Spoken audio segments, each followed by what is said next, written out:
Hello sir.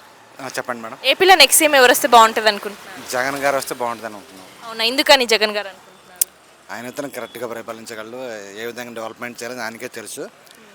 Chandrababu ఎంత దోచుకున్నాడు మొన్న skill development అని తెలిసింది మనకి.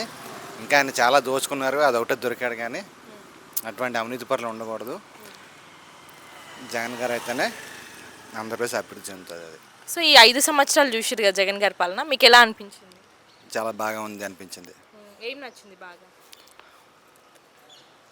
ఆయన ఫస్ట్ వైజాగ్ రాజధాని చేయడం అనుకోవడం చాలా కరెక్ట్. అది అమరావతి అనేది 100% రాంగ్. అది వైజాగ్ రాజధాని ఉండాలి ఆంధ్రప్రదేశ్కి. మెయిన్ అది నచ్చింది ఆయన దగ్గర.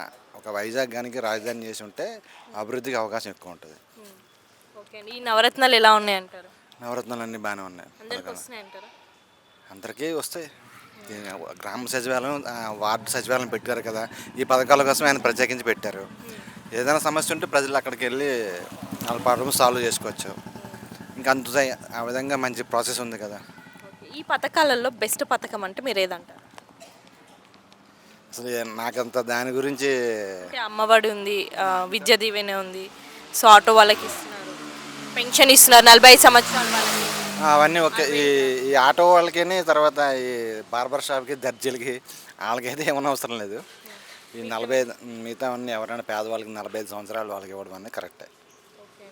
అంటే జగన్ గారి పాలనలో విద్యారంగం, వైద్య రంగం ఎక్కువ ఇంప్రూవ్ అయింది అంటున్నారు, నిజమే అంటారు? నిజమే. ఇప్పుడు చూడండి, ప్రభుత్వ పాఠశాలలోనే గవర్నమెంట్ అదే స్కూల్లో కూడా ఇంగ్లీష్ మీడియం పెట్టడం, ఇంటర్నేషనల్ లెవెల్లో యాక్సిడెంట్ తీసుకొని రావడం, ఇటువంటి పథకాలన్నీ మంచివే కదా.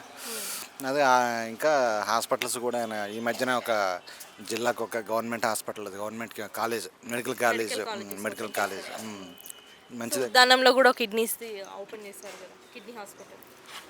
ఓకే, దానికి నాకు పెద్దగా ఐడియా లేదు. ఓకే. ఆరోగ్యశ్రీపై 25 లక్షలు చేశారు కదా, అది ఎలా అంటారు?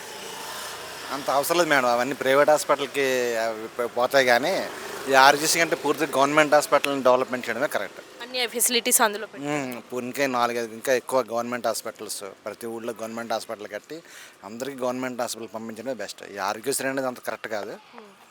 అవన్నీ ప్రైవేట్ హాస్పిటల్కి ఇవ్వడమే తప్పించి అంత 25 లక్షలు కానీ లక్షల కోట్లు అవన్నీ దానికి మెడికల్ కాలేజీ మీద, గవర్నమెంట్ మెడికల్ హాస్పిటల్స్ మీద పెడితే ప్రతి ఒక్కరికి గవర్నమెంట్ హాస్పిటల్కి వెళ్ళి అవకాశం, అక్కడ మంచి సదుపాయాలు మంచి కల్పిస్తే అందరూ గవర్నమెంట్ హాస్పిటల్లో ట్రీట్మెంట్ చేసుకుంటారు. ఓకే అండి. జగన్ గారి పాలనలో బెస్ట్ అంటే ఏం నచ్చింది మీకు బాగా? ఆయన విజన్, ఆయన ఇప్పుడు ముందు చూపుతోనే 2047 అని ఇట్లా ఆయన మంచి విజన్తోనే ముందుకెళ్తున్నాడు. ఆయన అవినీతి ఏం లేదు, అంత ట్రాన్స్పరెంట్గానే ఉంది. ఓకే.